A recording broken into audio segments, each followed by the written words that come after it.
రామాయణంలో అతి ముఖ్యమైన ఘట్టం సుందరకాండ.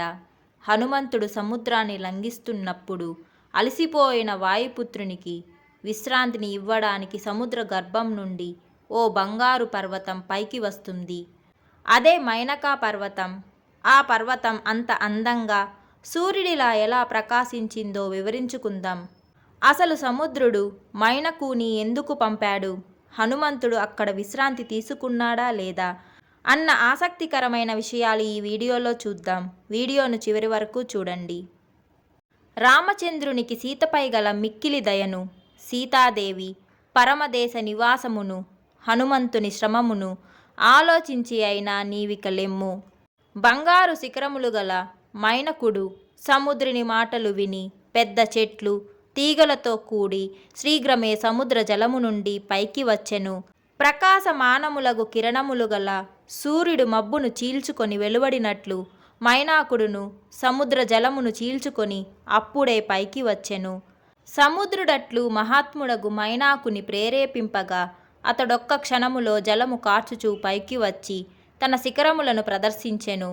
కిన్నరులు ఉరగలకు ఆవాసమై ఆకాశం అంటుచున్నట్లున్న తన బంగారు శిఖరములతో సూర్యోదయము వలె ప్రకాశించుచు మైనాకుడు పైకి వచ్చెను. అట్లు మేలిమి బంగారముతో నిండిన మైనాకుని శిఖరములు సముద్రము నుండి పైకి పెరుగగా వాని కాంతిచే కత్తి వలె నల్లనగు ఆకాశము బంగారు వన్నెగలదయ్యను. అట్లు బంగారముతో నిండిన ఒకటచే స్వప్రకాశము చేతనే వెలుగొందు శిఖరములు గల మైనాక పర్వతం నూర్గురు సూర్యులకు సాటిగా నుండెను. ఆ విధముగా సముద్రం నుండి పైకి లేచి తన ఎదుట నిలచిన పర్వతమును హనుమంతుడు తన ప్రయాణం నడుమ కలిగిన విఘ్నముగా తలంచెను.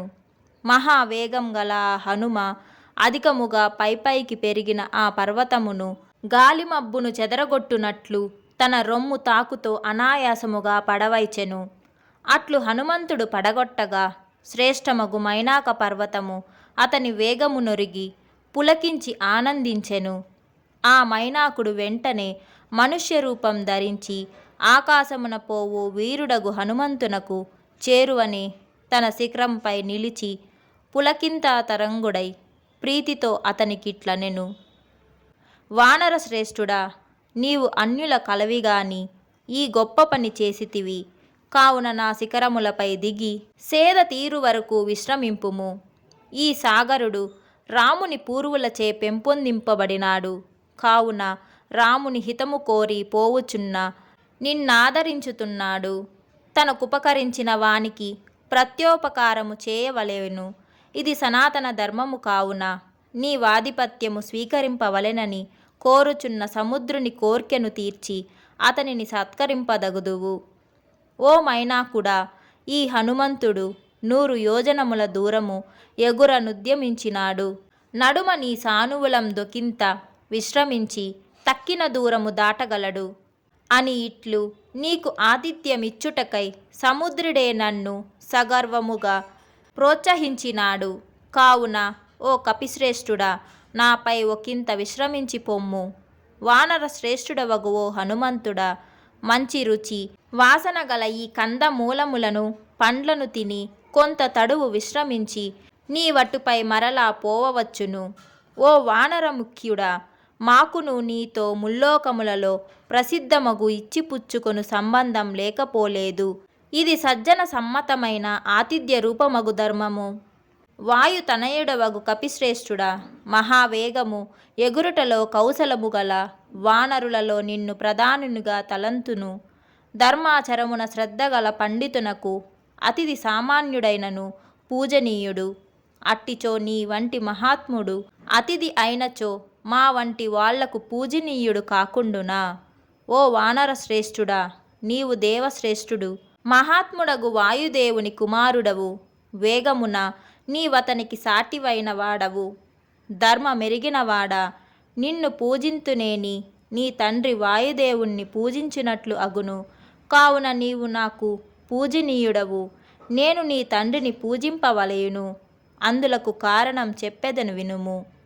నాయన, పూర్వము కృతయుగమున పర్వతములకు రెక్కలుండేటివి. అందువలన అవి గరుత్మంతుని వలె వాయువు వలె వేగముగా అన్ని దిక్కులకు పోవుచుండెడివి. పర్వతములట్లు ఎగురుచుండగా దేవతలు, ఋషులు, సకల జీవరాశులను ఆ పర్వతములు తమపై పడునేమో అను శంకతో భయపడినవి. అంత 100 యాగములనొనర్చి శతకృతుడని ప్రసిద్ధుడైన దేవేంద్రుడు పర్వతములపై కోపించెను.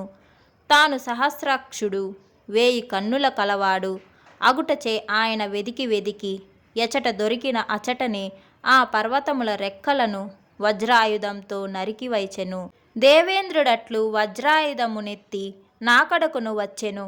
అప్పుడు మహాత్ముడగు నీ తండ్రి వాయుదేవుడు శీఘ్రమే నన్ను దూరముగా విసిరివైచెను. కపిశ్రేష్ఠుడా, నీ తండ్రి అట్లు విసిరివేయగా నేనీ సముద్రమున బడితిని.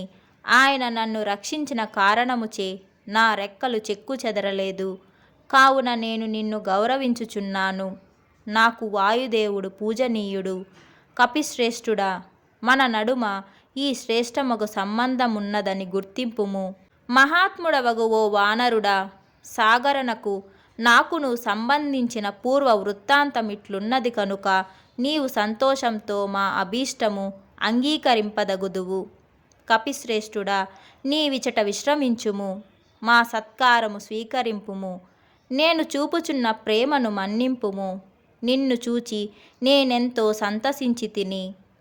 ఇట్లు మైనాకుడు పలుకగా హనుమంతుడతనికిట్లనెను. మైనాకుడా, నీ ఆదరణకు సంతోషించితిని. నీ దర్శనాదులే నాకాతిథ్య తుల్యమైనవి. నీ సత్కారము అంగీకరింపనైతినని కోపింపకుము. నేను కర్తవ్యము అనుష్ఠింపవలసిన సమయము నన్ను తొందర చేయుచున్నది. పగలు గడిచిపోవుచున్నది. చీకటి పడకముందే లంకకు పోవలెను కదా. నేను చేసిన ప్రతిజ్ఞననుసరించి నడుమ ఎచటను నిలవరాదు. రాముడు విడిచిన బాణము వలె వాయువేగముతో రావణుడు పాలించు లంకకు పోయేదనని హనుమంతుని ప్రతిజ్ఞ అని పలికి పరాక్రమశాలియగు హనుమంతుడు మందహాసము చేయుచు తన హస్తముతో మైనాకుని తాకి ఆకాశమునకెగిసిపోయెను. మైనాకుడు, సముద్రుడును వాయుపుత్రుడగు ఆ హనుమంతుని మిక్కిలి ఆదరముతో చూచిరి. నీ వలన రాముని కార్యము సఫలము కావెలనని కార్యసిద్ధికి తగినట్లు ఆశీసులతో అభినందించితిరి. హనుమంతుడును మానవాకృతి దాల్చిన మైనక సముద్రులను వీడ్కొని అటు నుండి పైపైకి ఎగిసి వాయు మార్గమును చేరి నిర్మలాకాశమున పయనించెను. అతడు ఇంకను పైపైకి పోయి అచటు నుండి మైనాకునిని చూచుచు నిరాధారమగు నిర్మలాకాశమున పయనించెను. మిక్కిలి అసాధ్యమైన మైనకాజయ మను హనుమంతుని రెండవ కార్యమును చూచి సకల దేవతలు, సిద్ధులు, మహర్షులను మెచ్చుకొనిరి. సముద్ర లంఘనము హనుమంతుని మొదట దుష్కరమైన కర్మ. స్వర్ణమయములగు ఉత్తమ శిఖరములు గల మైనకా పర్వతము చేసిన హనుమత్సయ్య రూపమగు పనిని చూచి దేవతలందరూ ఆనందించితిరి. 1000 కన్నులతో దానిని చూచిన దేవేంద్రుడును ప్రీతుడయ్యెను. ప్రశస్తమైన బుద్ధిగల దేవేంద్రుడు సంతోషము కారణముగా బిగ్గరతో కూడిన కంఠస్వరము కలవాడై శ్రేష్ఠులగు శిఖరములు గల ఆ మైనాకునితో స్వయంగా ఇట్లు పలికెను. సౌమ్యుడవు, బంగారు శిఖరములు కలవాడవగు ఓ పర్వత శ్రేష్ఠుడా, నీ ఎడల నేను సంతుష్టుడనైతిని. నీ కిటుపై నా వలన అపకారము జరుగుదని అభయమిచ్చుచున్నాను. నీవింక జంకు విడిచి సుఖంగా ఉండుము. హనుమంతుడు ఆకాశ మార్గమున 100 యోజనముల దూరము దాటి పోవుచుండగా అతనికేమగునో అని మేమెల్లరము భయపడితిమి. అట్టి సందర్భమున కూడా భయపడని హనుమకు నీవు చాలా సహాయం చేసితివి. ఈ హనుమ దశరథ మహారాజు కుమారుడగు రాముని పనపున దూతగా పోవుచున్నాడు. నీవతనికి చేసిన సత్కారము నన్నెంతో సంతోషింపజేసినది. దేవరాజగు ఇంద్రుడరట్ల సంతసించుట చూచి పర్వత శ్రేష్ఠుడగు మైనాకుడును మిక్కిలి ఆనందింపచేసెను. మైనాకుడట్లు దేవేంద్రునిచే అభయము పొంది హనుమంతుడు మరల వచ్చుటను ప్రతీక్షించుచు నీటిలో మునగక అట్లే నిలిచి ఉండెను. హనుమంతుడును ముహూర్త కాలంలో ఆ సముద్ర ప్రదేశమును గడచి ముందుకు పోయెను.